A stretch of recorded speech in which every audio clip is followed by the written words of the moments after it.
નમસ્કાર દર્શક મિત્રો, આજે એક એવા પ્રસંગની વાત કરવા હું જઈ રહ્યો છું કે જેના માટે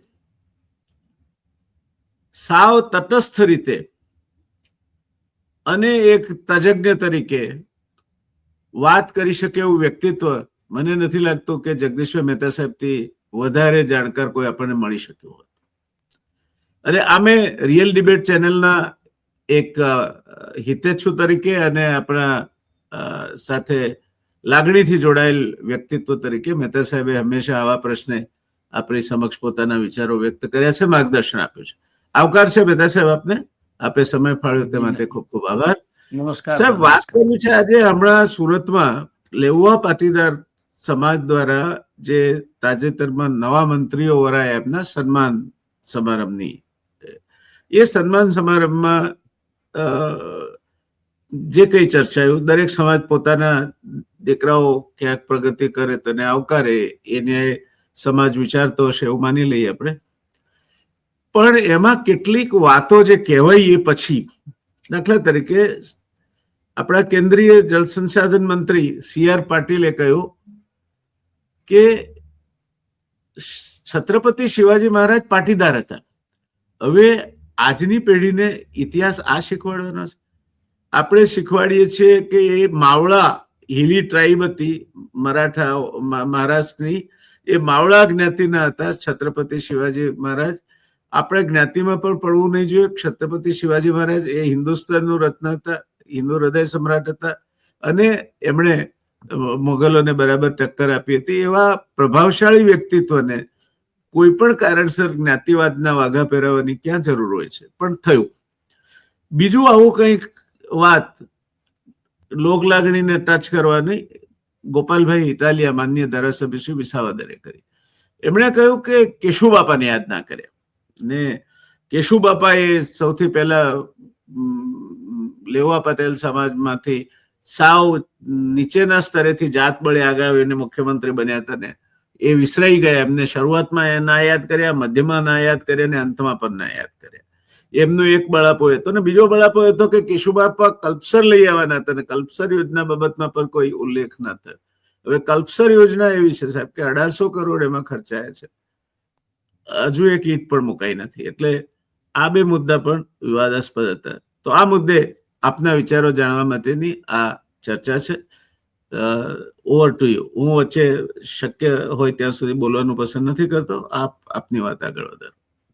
જી સર, સૌથી પહેલા તો સુરતના પાટીદાર રાજસ્વી સન્માન સમારોહ જે થયો એની ચર્ચા કરી લઈએ. જુઓ, આમ તો તમામ નવા મંત્રીઓ બને એનો અગાઉ એવો અહીંયા શિરસ્તો હતો કે જે તે સમાજ એનું સન્માન કરે. મંત્રી પહેલી વાર બન્યા હોય, જે તે સમાજ જ્યારે એના મત ક્ષેત્રમાં જાય ત્યારે એના સમાજના લોકો એને વિશેષ સન્માનિત કરે, એવો પહેલા શિરસ્તો હતો. હવે એ જ સિલસિલામાં સુરત તો પાટીદારોનો ગઢ ગણાય છે. એટલે ત્યાં સુરતમાં વરાછા રોડ ઉપર લેઉવા પાટીદાર સમાજ તરફથી, સમસ્ત લેઉવા પાટીદાર સમાજ તરફથી ત્યાં લેઉવા પાટીદારો અથવા તો પાટીદારો જે છે એના સન્માન સમારોહનું કાર્યક્રમનું આયોજન કરવામાં આવ્યું. હાલાકી એમાં સી.આર. પાટીલ હતા, જે કેન્દ્રીય મંત્રી છે, એ પક્ષના ઓલા તરીકે આવ્યા હોય. પણ મૂળ વાત એવી છે સાહેબ, એમાં એણે એમ કીધું કે ભાઈ બાકી બધું ઠીક છે, શિવાજી મહારાજ પણ પાટીદાર હતા. હવે આપણને બધાને આશ્ચર્ય થાય કે ભાઈ એક મરાઠી છે, મરાઠાનું સામ્રાજ્ય, જે મરાઠા સામ્રાજ્ય જેણે ખડું કર્યું, ઔરંગઝેબની સામે જે લડ્યા હતા, આપણે બધા જીજાબાઈના દીકરા, જગ જાહેર છે, તો એમાં પાટીદાર ક્યાં આવ્યું? પણ એ કદાચ એટલા માટે હોય, એ આપને કહું વ્યાસ સર. ચિરાગભાઈ પટેલ કરીને જે પાસના હતા ને ભારતીય જનતા પાર્ટીના નેતા છે, પાસ એટલે પાટીદાર અનામત આંદોલન સમિતિના ચિરાગ પટેલ. તમને ખ્યાલ હોય તો થોડાક સમય પહેલા, આજથી લગભગ એકાદ વર્ષ પહેલા વધીને એને અહીંયા કેશુભાઈ પટેલનું સન્માનનો કાર્યક્રમ રાખ્યો હતો રાજકોટમાં. અને એ જે સંસ્થા, જે સંસ્થાનું બેનર હતું, સંસ્થાનું બેનર શું હતું? ઓલ્ડ ઇન્ડિયા નહીં, ઓલ્ડ વર્લ્ડ. આમ તમે જુઓ તો કુર્મી સેના, કુર્મી કુર્મીનું અપભ્રંશ થયેલો શબ્દ છે કણબી, અને કણબી પાટીદાર એવું ઈ લોકોએ અત્યારે આપણને કહેતા હતા કે ભાઈ જ્યાં કુર્મીમાંથી કણબી થયા, કણબી એટલે પાટીદારો. એક જમાનામાં કણબી ખેડૂતો કહેવાતા ઈ પાટીદાર જ હતા.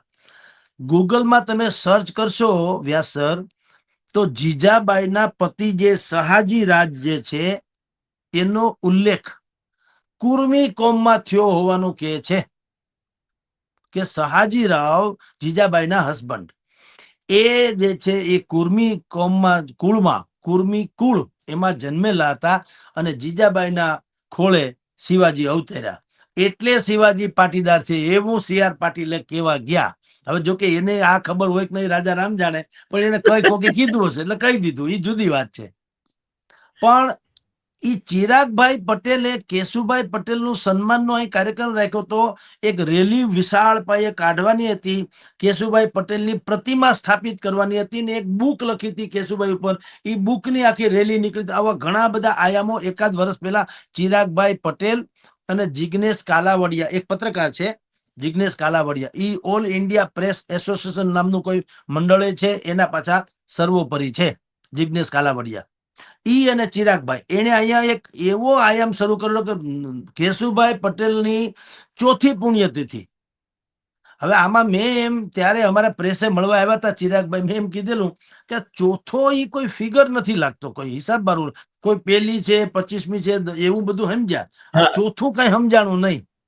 અને હવે તમારા પોઈન્ટમાં કા કેશુભાઈ આવ્યા? કેશુભાઈ તો પહેલેથી તમારા નેતા છે જ, પણ કઈ સમથિંગ ઇઝ રોંગ, કઈક પોલિટિકલી, એટલે એને સ્વીકાર્યું કે ભાઈ થોડુંક રાજકીય તો હોય જ. પણ હવે એને શું હતું કે કેશુભાઈ પટેલ કારણ કે નિર્વિવાદિત વ્યક્તિત્વ હતા, અને એને લોકો બહુ જ પાટીદાર સમાજ સન્માનની દ્રષ્ટિએ હવે જોવે છે, જે તે સમયે જોતા. પણ વચ્ચે જયારે એની બુરી વલે થઈ હતી, જેના દ્વારા કરવામાં આવ્યું એની, પણ બુરી વલે જયારે થઈ ત્યારે પાછા પાટીદાર સમાજે એના પ્રત્યે એટલી સહાનુભૂતિ નથી દર્શાવી જેટલી હવે દર્શાવે છે. એ પણ આપને કહું, આપણે બધા જ જાણીએ છીએ ઇતિહાસ ને તમે ભૂંસી શકતા નથી, નવો ઇતિહાસ રચી શકો, જૂનો ઇતિહાસ ભૂંસાતો નથી.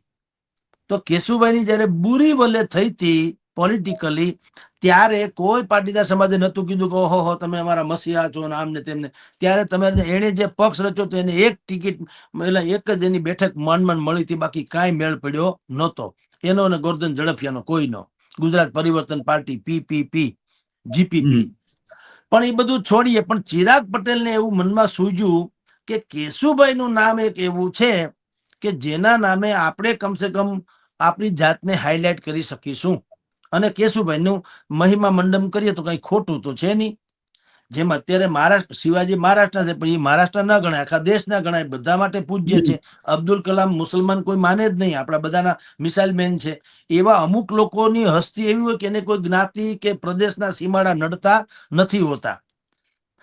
એવી રીતે કેશુભાઈ જે છે હવે વિસરાતું જતું હતું, એમાંથી ચિરાગભાઈ પટેલે આમ તમે જુઓ તો એની આખી બુક એક વિમોચન કર્યું આત્મકથા જેવું, અને પછી રેલી વગેરે પૂતળું બુતળું પછી ન મુકાણું હોય જુદી વાત છે, પણ બધું આયામ કરેલા. તો એમ કેશુભાઈ પટેલની વાત જેમ છે એવી રીતે કુર્મી તરીકે એને તે દિવસે, કારણ કે તે દિવસે શિવલાલભાઈ, અરે શિવભાઈ આપણા અખિલેશ યાદવને બોલાવવાના હતા, ને ભાઈ આપણે બિહારના મુખ્યમંત્રી નીતિશ કુમાર એને બોલાવવાના, ચંદ્રબાબુ નાયડુને બોલાવવાના હતા. ને એ લોકોનો દાવો એવો હતો ચિરાગભાઈનો કે અખિલેશ યાદવ, ચંદ્રબાબુ નાયડુ, નીતિશ કુમાર એ બધા પણ કુર્મી પટેલ, કણબી એટલે કે પાટીદાર છે. આમ વિશાળ પાયે કાર્યક્રમ હતો. પછી કોઈ ન આવ્યા જુદી વાત છે. એટલે ઈ સમયે જે કુર્મી શબ્દ આવેલો એમાં ક્યાંકથી સી.આર. પાટીલને કોઈ કોતીને કદાચ કીધું હોય કે ઈ સેન્સમાં તમે જુઓ તો કુર્મી કુળમાં જન્મેલા હોવાથી શિવાજી મહારાજ પણ કણબી પટેલ એટલે કે પાટીદાર કહેવાય. આમ કહીને સી.આર. પાટીલ સાહેબે આ છાપો પાડી દીધો કે ભાઈ એ આપણા, કારણ કે પોતે મરાઠી એટલે તમે જો ઊંટ મરવાનું થાય તો મારવાડ તરફ જુએ એવી કહેવત છે. તો આ પાટીલ સાહેબ છે તો મહારાષ્ટ્રીયન, એટલે એને મરાઠીનું તો કંઈક ને કંઈક આવી જ જાય. તો સ્વાભાવિક છે શિવાજી મહારાજ થી ઊંચું વ્યક્તિત્વ કોણ હોય, જેમાં અહીંયા આપણે ગુજરાતમાં ગાંધીજી છે. તો શિવાજી મહારાજ નો ઉલ્લેખ કરીને કીધું કે આપણા સદભાગ્ય છે કે શિવાજી મહારાજ પણ કુર્મી એટલે કે કણબી પટેલ હતા. વાત આ છે વ્યાસ સર. પણ હવે રાજ્યશ્રી સન્માન ચંદ્રકાંતભાઈ નું પોતાનું વર્શન છે, અને દરેક માણસને આમાં એવું છે સાહેબ કે હું કે તમે રસ્તા પર ચાલતા ચાલતા સિંગદાણા ખાતા હોઈએ તો લોકો એમ કે મેનર્સ નથી, અને કોઈ અબજોપતિ એની મોંઘી દાટ ગાડીમાંથી ઉતરીને બહાર ઉભો રહીને સિંગદાણા ફાંકતો કે કેટલી સાદગી છે. એટલે દરેકના માપદંડો જુદા હોય છે અને ગણતરીઓ જુદી હોય છે. ચંદ્રકાંત પાટીલના માપદંડ અને ગણતરીઓ જે હોય તે એની આપણે પણ ઇતિહાસમાં બાળકોને જે શીખવાડવામાં આવે છે એનું વિપરીત જ્ઞાન બાળકોમાં જાય એવું રાજનેતાઓએ નહીં કરવું જોઈએ. અને હવે જો કે અત્યારે તો ઇતિહાસને જ બદલવા બેઠા છે આ લોકો, એટલે આવું બધું થવાનું. પણ એના બદલે બીજી વાત આપણે કરીએ તો ફરી પાછી આપણને લઈ આવે છે ગોપાલ ઇટાલિયા પર. ગોપાલ ઇટાલિયા એટલે વિસાવદરની ચૂંટણી વખતના હીરો, અને હજુ પણ એમના જે ફોલોઅર્સ છે એ ગોપાલ ઇટાલિયાને ગુજરાતના ભાવિ મુખ્યમંત્રી માને છે, અને આમ આદમી પાર્ટી સત્તા પર આવશે. અને આ બધા એમના ગણતરીઓ છે, એની સામે આપણે કોઈ ફરિયાદ પણ નથી, વાંધો પણ નથી. લોકોનો જે ચુકાદો હશે તે પ્રમાણે થશે. અને ગોપાલ ઇટાલિયાની પ્રગતિ થતી હોય તો આપણે બીજા કોઈની પ્રગતિ થતી હોય તો રાજી છીએ, એમની પ્રગતિમાં પણ રાજી છીએ.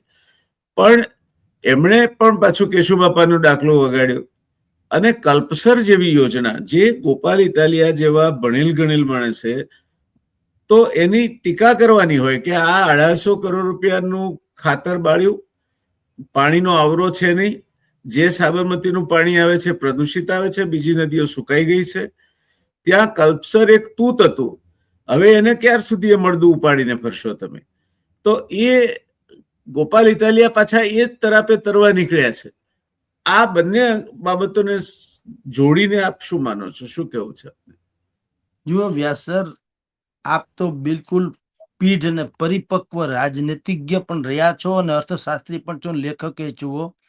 આપ સમજો જ છો, રાજનેતાઓ જે હોય છે, રાજનેતાઓ નહીં, રાજકારણીઓ જે હોય છે એને સ્થૂળ વિગતો સાથે મતલબ નથી હોતો, સૂક્ષ્મ રીતે જ હોય છે. સ્થૂળ જે હોય છે, કોઈ યોજના અમલમાં આવે કે ન આવે, કોઈને પાણીથી સિંચાઈ મળે કે ન મળે, પણ ઈ એમને ગોગા કૂટા જ કરે. જેમ આપણે ગરીબી હટાવો, ઇન્દિરા ગાંધી શું કે ગરીબી હટાવો. હવે ગરીબો હટ્યું ક્યાંય?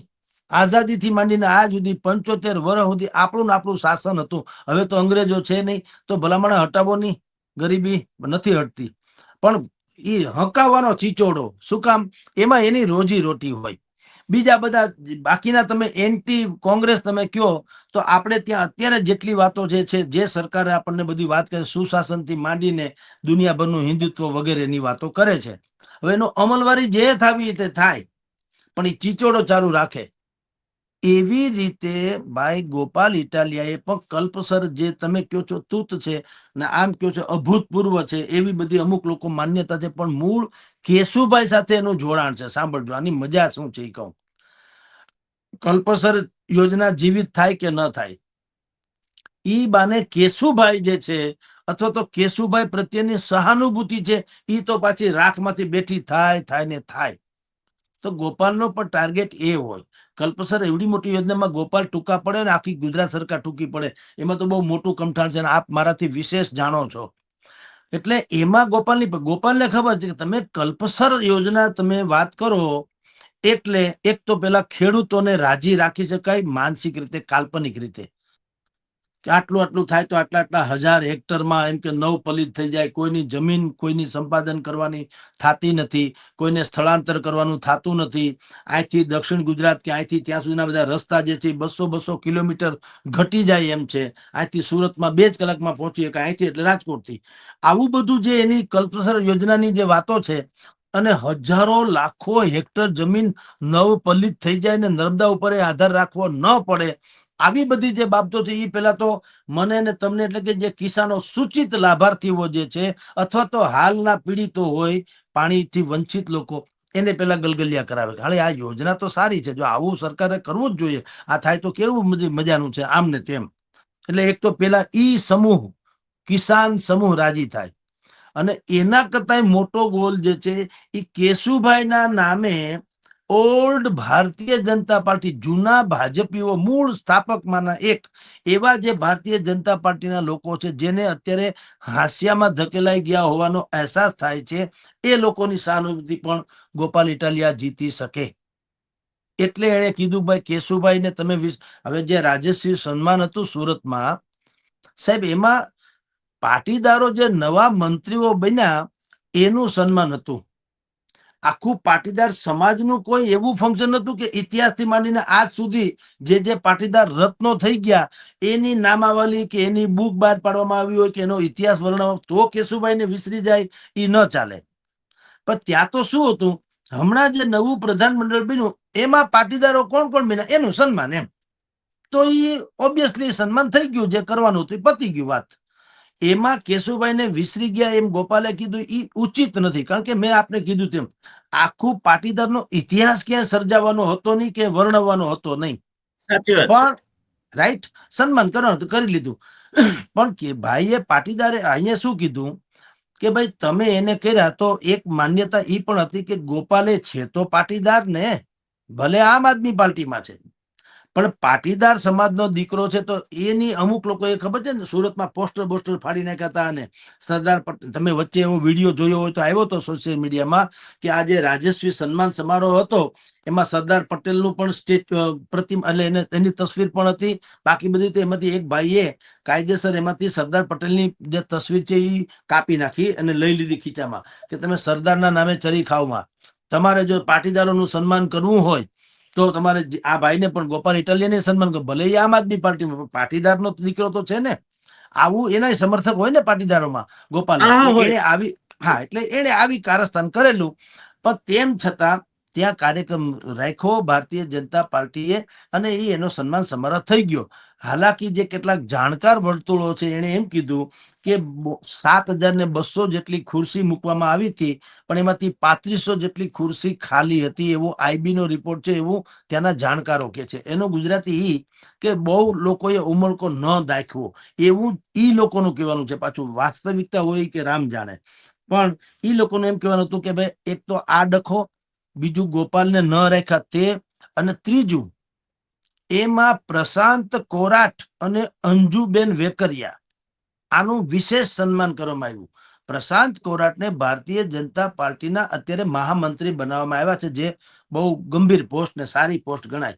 પણ એનો સૂચિતાર્થ શું છે એ કહું.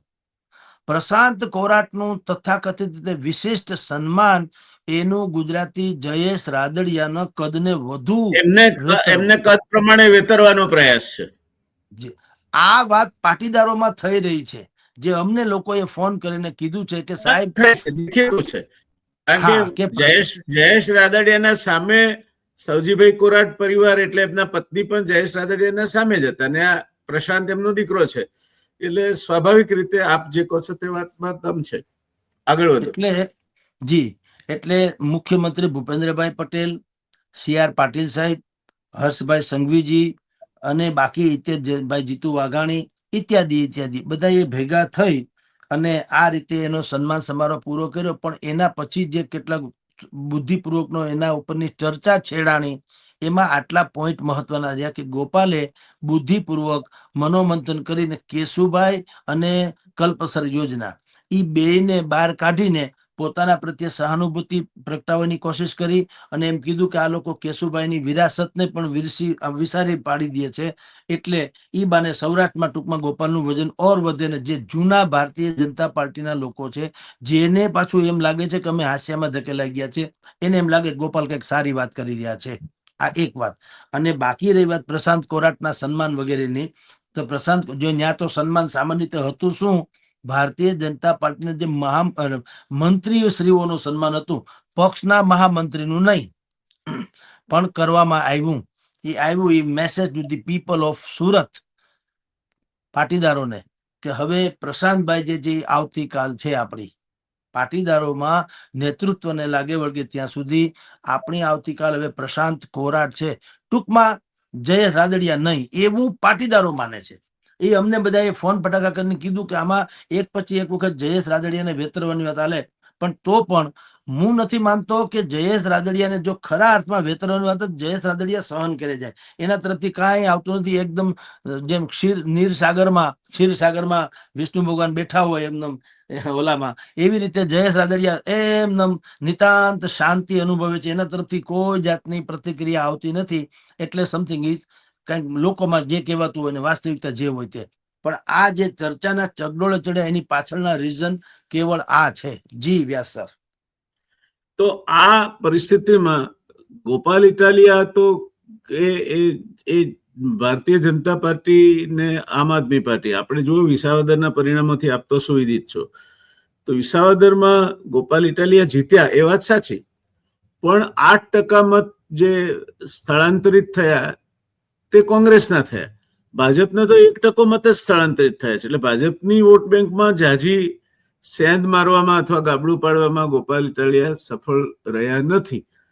અને આજે પણ હું એવું માનું છું કે ભાજપ વિરોધી જે મતો છે એના ધ્રુવીકરણમાં એ કદાચ કામે લાગ્યા હોય, અને એ કરવાથી તો ભાજપને જ ફાયદો થાય.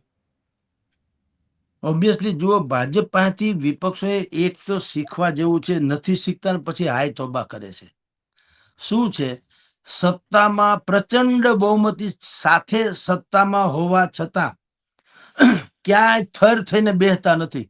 સતત કાર્યક્રમો ચાલુ હોય, સન્માનના નામે કે ફલાણાના નામે, ઉત્સવના નામે કે શિક્ષણની ફલાણા, કોઈ પણ બાનું કોઈ પણ હોય. હવે હમણાં હજી ભેંસ ભાગોળો છેસ છાગોળો છે કે કોમનવેલ્થ ગેમ આવવાની છે, તો એનાય ફંક્શનો ચાલુ છે. ટૂંકમાં જે પ્રોજેક્શન, ટૂંકમાં પોતાની જાતને કે પક્ષને હાઇલાઇટ કરવાની જે પ્રક્રિયા છે એ નિરંતર ચાલતી રહી ભારતીય જનતા શાસક પક્ષમાં હોવા છતાંય. હમણાં તમે વિચાર કરો, આ તો હવે કમનસીબે 11મી તારીખે રાજકોટમાં નરેન્દ્ર મોદી જે આવી રહ્યા છે અહીંયા ઓલા ગ્લોબલ સમિટ માટે, તો એમાંય રોડ શો હતો. એ આજે સમાચાર આવ્યા કે મોકૂફ રહ્યો છે સુરક્ષાના કારણોસર. એટલે હવે એ સોમનાથથી સીધા મારવાડી કોલેજ જશે. નહીતર અહીંયા જૂનું એરપોર્ટ હતું ત્યાંથી કિસાનપરા ચોક રાજકોટનો, ત્યાં સુધી નરેન્દ્ર મોદીનો રોડ શો હતો. તમે કલ્પના કરો વ્યાસ સર, હવે એક તો અત્યારે ચૂંટણી નથી, નરેન્દ્ર મોદીને હજી 27, અત્યારે 2-3 વર્ષની વાર છે. ગુજરાતમાં પણ 27 પહેલા ચૂંટણી નથી, વિપક્ષ નામે કાંઈ છે નહીં, અને ચારેક વાર મોદી મોદી કે ભાજપ ભાજપ જ થઈ રહ્યું છે. તેમ છતાં રોડ શો હજી કરી લેવો, બોલો. નહીતર તો બીજા મંત્રીઓ શું કરે ખબર? એ રોડ શો પડશો તો આ તો મોદી છે, બીજા હોય તો હુઈ જાય સર્કિટ હાઉસમાં 2-3 કલાક હારી પેટ ખાઈ પીને. પણ આ તમે જુઓ સાહેબ કે ગમે એમ થાય હજી પણ હેમરિંગ કરવાનું છે જનતાને કે અમે જ છીએ ચિત્રમાં, અમે જ છીએ મેઇન કેન્દ્રમાં. તો એ જે વિપક્ષો એ શીખવું પડે. અત્યારે ભાઈ ગોપાલ છે, વન મેન આર્મી છે, પણ એ લડી લે છે ને. એની તમે જુઓ, એને પોતાનું એક મોબાઈલ યુનિટ રાખ્યું છે, એક વિડીયો શૂટર્સ રાખ્યું છે, અને એક મારા તમારા જેવો કોમેન્ટેટર હશે કદાચ. પણ તમે જુઓ, એ કાંઈ પણ ગોપાલ ઇટાલિયા કરે એટલે એક ફિલ્માંકન કરીને રીતસર વિડીયો મૂકી દેવામાં આવે, અને એવું કોન્ટ્રોવર્શિયલ કે ચર્ચાસ્પદ તો હોય જ કે એ વિડીયોના આધારે તમારે મારે એની ચર્ચા કરવી પડે, એટલે એને પબ્લિસિટી આપોઆપ મળી જાય. આ બુદ્ધિનો પ્રશ્ન છે. હવે કોંગ્રેસમાં ઈશ્વરની કૃપા છે, આવું કાંઈ નથી. લ્યો, ઈ તમે જુઓ, સિંહની બોર્ડમાંથી સિંહ ક્યારે હરણનો શિકાર કરવો હોય તો જ નીકળે, નહીતર ન નીકળે. એના જેવું મત જોતા હોય તેથી આમ હુસ્યો કરી નીકળે, ક્યાંથી મેળ પડે? એ ટાઢાઈ પડી જાય. પાછા હમણાં કિસાન આક્રોશ સમિતિ ઓલી રેલી કાઢી હતી, પછી ખબર પડી કે ચૂંટણી લંબાણી એપ્રિલની આળે ગાળે આવે એમ છે. તો કે તો ફીંડલું વાળી દો, તો હવે હુઈ જાવ હમણાં ગોદડું વટીને, હવે પછી વાત. ઈ ડખો છે. ઓલો એકલો માણસ જજુમે છે. અહીં ભારતીય જનતા પાર્ટી સત્તા પક્ષમાં હોવા છતાં, અને આમ જુઓ તો કોઈનો ડર નથી સામે અત્યારે, તેમ છતાં ભારતીય જનતા પાર્ટી તમે એને તો પાર્ટીમાં જજુમવાનો છે. હજુ પાર્ટીમાં, આમ આદમી પાર્ટીમાં પણ ગોપાલ ઇટાલિયાનું કોઈ રેકગ્નિશન નથી. ઈસુદાન ગઢવીનો ચોખ્ખો અલગ ચાલે છે, ચૈતર વસાવાનો અલગ ચાલે છે, અને ગોપાલ ઇટાલિયાનો અલગ ચાલે છે. એટલે પાર્ટીમાં પણ એને તો પોતાનું પહેલું રેકગ્નિશન તો તમારે સૌથી પહેલું રેકગ્નિશન તો ઘરે મેળવવાનું. એ તો ના, છે પણ ને. એમાં એવું છે સાહેબ, ગોપાલ એ આમ ને આમ આદમી ગોપાલ અહીંયા સૌરાષ્ટ્રને લાગે વળગ્યો. અહીંયા કોઈ આમ આદમી પાર્ટીને કાળો કાગડો ઓળખતો નથી એમ કહો તો હાલે. આ ગોપાલ જ ચાલે છે. હા, ગોપાલ ચાલે છે. એટલે અહીંયા એવો પ્રોબ્લેમ નથી. પણ ગોપાલને કદાચિત મુશ્કેલી હોય તો શું હોય ઈ કહું, એને બીજા ગોપાલ મળતા નથી. હવે માણસો તમે ભલે ગમે વન મેન આર્મી તો બીજી રીતે તો ચાલે નહીં ને. અહીંયા 57 બેઠક છે સૌરાષ્ટ્ર કચ્છની, અહીંયા 56-57 બેઠક ધારાસભાની. તો 57 જગ્યાએ એવા માણસો મળવા જોઈએ ને, ખાના જેને ગોપાલની સમકક્ષ કહી શકાય. હાલો ઓરેટરીમાં નહીં તો કાંઈ નહીં, પણ એવું નથી. એની શોધ ચાલે છે. એટલે ગોપાલ છે ને એ કલ્પસર ને કેશુભાઈ ને એની જે ચોકઠી મારે છે ને બુદ્ધિપૂર્વક એટલે મારે છે કે કોક અસંતુષ્ટ પણ જો જાગી ઉઠે અને અમારામાં આવી જાય એમ. સાહેબ, ગોપાલના એકલા વ્યક્તિગત શોધ કરવાથી નહીં થાય, કારણ કે ગોપાલ ઇટાલિયા પોતે જ એક એવી પ્રક્રિયા છે જે સૌરાષ્ટ્ર પૂરતી મર્યાદિત છે. અને આમ આદમી પાર્ટીમાં ભલે હોય પણ મૂળભૂત રીતે તો એમની જે કંઈ પ્રવૃત્તિ છે એનાથી નુકસાન તો થવાનું છે, કોંગ્રેસને થવાનું છે. જે એમના ચૂંટણી વખતે પણ વિસાવદરમાં જે મતો સ્થળાંતરિત થયા એ કોંગ્રેસ સમજે કે ના સમજે એમ ના થયા છે. પણ આવા મુદ્દાઓ જે માણસ યુવાન હોય એને એની કારકિર્દી દરમિયાન ક્યારેક તો સામે આવે જ. કલ્પસર એમને આજે નહીં તો 5-10 વર્ષે પણ તમે આવું કહેતા હતા કરીને કોઈ પૂછનાર નીકળશે. એટલે પણ નથી લાગતું આપને કે માણસે થોડુંક લાંબુ જોવું જોઈએ? સરજી, એ વાત હકીકત છે, પણ એ બાના હેઠળ એ ચર્ચામાં તો આવ્યો કે નહીં ગોપાલ? હા, અત્યારે ખરું. તો રાજકારણમાં હવે ત્યારે પાછું બીજું કંઈક ઊભું કરશે. તમે જુઓ, આને જ હું તો એ જ કહું, સતત પ્રક્રિયા કે તમે ચર્ચામાં રહેવા જોઈએ. કોંગ્રેસનું કેવું છે, તમે જો એક ભાઈ છે ને એ છરી લઈને સ્મશાનમાં બેઠો હતો, તો કોઈએ પૂછ્યું કે ભાઈ અહીંયા છરી લઈને હું બેઠો? કે મારે ફલાણા ભાઈ અરે શત્રુતા છે. તો એને આને શું લેવા દો કે જે તે દિવસે આવશે તો અહીંયા ને. હવે તેદી તમે મહાણમાં આવે છે એવી વાત જે કોંગ્રેસ વાળા કરીને બેઠા છે કે ક્યાંકથી મત તમે લોકો જો ભાજપથી નારાજ થયેલા મત ક્યાં જશે? તો અડધા એમ કે ગોપાલમાં જશે. તો ગોપાલથી નારાજ થનારા ક્યાં જશે? તો બીજું કોઈ નહીં. તો અમને મળશે કે નહીં? એટલે ભાઈ વધુ ઘટું ખાવ છો તમે, તમારું પેદા કા નથી કરતા. એટલે કોંગ્રેસે સાહેબ જો આને કલ્પસર યોજના તમે જાણો છો સાહેબ કે હવે એ એક વન કાઇન્ડ ઓફ એક વિસરાઈ ગયેલી વિરાસત છે. હવે ઊભી થવી અઘરી છે. થાય તો સારું, પણ હવે એ બધી ચર્ચાનો મુદ્દો ડિબેટ ઉપર વાત છે. કલ્પસર યોજના એ એક કામ વગરની ખોટી રીતે એ જયારે કાણે જાહેર કરી ત્યારે પણ મેં કહ્યું હતું આ વિષયના અભ્યાસુ તરીકે કે આ એક વાહિયાત વાત છે અને આ સફળ થાય એવી કોઈ શક્યતાઓ નથી. પણ કેશુભાઈ એના મનમાં આ વિચાર વસી ગયો અને એમણે એને એમાં રાજકીય તક જોઈ. પછી નરેન્દ્ર મોદી આવ્યા તો એમણે ભાવનગર બાજુથી કલ્પસરની ખાત વિધિ કરી. એટલે એમાં રાજકીય રોટલો શેકવાનો પ્રયત્ન થયો એ વાત સાચી છે, પણ કલ્પસર એ કઈ થાય એવી કોઈ યોજના નથી. એમાં એવું છે સર, પરસોત્તમભાઈ પટેલ કરીને અહીંયા એક પંપ બનાવનારી ફેક્ટરીના નિર્માતા છે. ડોક્ટર નામે પંપ બનાવે છે. એને હમણાં અહીંયા જયારે જલકથાનું આયોજન થયું હતું રાજકોટના રેસકોર્સમાં, કુમાર વિશ્વાસની જલકથા ગીર ગંગા ટ્રસ્ટ દ્વારા આયોજિત, એમાં કલ્પસરનું વિનુભાઈ ગાંધી દ્વારા લિખિત કલ્પસર યોજનાનો આખો પ્રોજેક્ટ કેવો છે અને શું થઈ શકે એની એક બુકલેટ બહાર પાડેલી કલ્પસર સરોવરની. એ બુકલેટની હજારો પ્રત એને ત્યાં મૂકી હતી ફ્રીમાં બધાને બાંટવા. અને એક આખો ડેમો બનાવ્યો હતો, કલ્પસર યોજનાનો ડેમો, કે ક્યાંથી નીકળવાની, કેટલા પુલ થશે, કેટલું ફલાણું, કેટલી જમીન નવસાધ્ય થશે, કેટલું ફલાણું, કેટલા અંતર ઘટી જશે બધાના. એનો બધો આખો ડેમો બનાવ્યો, લોકો આમ જોઈ શકે અને સમજી શકે એમ. એટલે ડોક્ટર પંપ બનાવનારા જે પરસોત્તમભાઈ પટેલ છે એને આ ડેમો બનાવ્યો, એને બુકે બહાર પાડી. અને ઈ કલ્પસર યોજના કેશુભાઈની જે છે ઈ એમ કે એની ડ્રીમ આખો એનો ઓલો હતો પ્રોજેક્ટ. એટલે કેશુભાઈ ને કલ્પસર એ બે ભેગું થયું. એ વાત કોઈએ ગમે એમ થયું હોય તો આને મળી હોય ભાઈ ગોપાલને પણ, તો એને ખબર છે કલ્પસર યોજના સાકાર થાય કે ન થાય. કેશુભાઈ ના નામે 2017 સુધીમાં હું તો ઘણો નવસાધ્ય થઈ જાઉં એમ. એટલે એને ખેલ નાખ્યો. તો એમાં કઈ પોલિટિકલી લોકશાહીનો પહેલો પાયાનો સિદ્ધાંત એ છે કે in democracy you get the representatives you deserve. લોકશાહીમાં તમે જેને લાયક હોય એવા પ્રતિનિધિઓ તમને મળે છે. તમને મૂર્ખ બનાવનાર પ્રતિનિધિઓ તમને ખપતા હોય તો તમારી મરજી. બિલકુલ સર, એટલે આ બધી સ્થિતિ છે સર. જી, તો બંને મુદ્દે સાહેબ આપે બહુ વિશદ ચર્ચા થકી માહિતી આપી અને કેટલીક સ્પષ્ટ વાતો પણ કરી. ખૂબ ખૂબ આભાર આપનો. દર્શક મિત્રો, આપનો પણ આભાર, અને આપના વતી પણ જગદીશભાઈ મહેતા સાહેબનો હૃદયપૂર્વકનો આભાર. ધન્યવાદ. જી મળતા રહીશું. આવજો. જી સર, જી સર.